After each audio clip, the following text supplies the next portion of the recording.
The men who fought here became heroes, not because they were the strongest or toughest or most fiercest, although they were, but because they were given an audacious mission, knowing, every one of them knew, the probability of dying was real.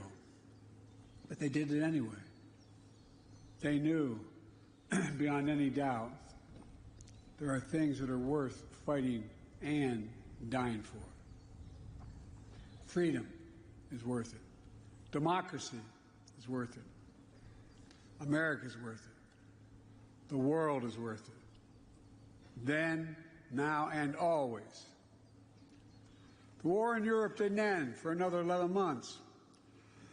But here, the tide turned in our favor. Here, we proved the forces of liberty are stronger than the forces of conquest. Here, we proved that the ideals of our democracy are stronger than any army or combination of armies in the entire world. We proved something else here as well, the unbreakable unity of the Allies.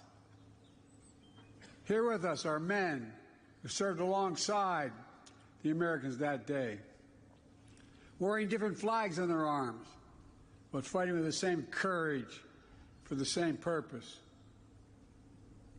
What the Allies did together 80 years ago far surpassed anything we could have done on our own. It was a powerful illustration of how alliances, real alliances, make us stronger. A lesson that I pray we Americans never forget. Together we won the war. We rebuilt Europe, including our former enemies.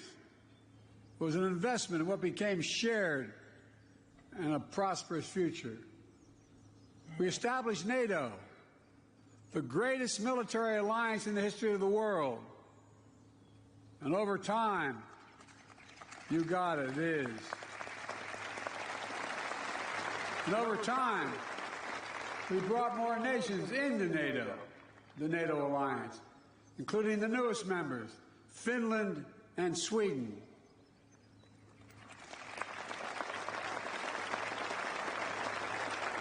Today, NATO stands at 32 countries strong, and NATO is more united than ever, and even more prepared to keep the peace, deter aggression, defend freedom all around the world. America has invested in our alliances and forged new ones, not simply out of altruism, but out of our own self-interest as well. America's unique ability to bring countries together is an undeniable source of our strength and our power. Isolationism was not the answer 80 years ago and is not the answer today.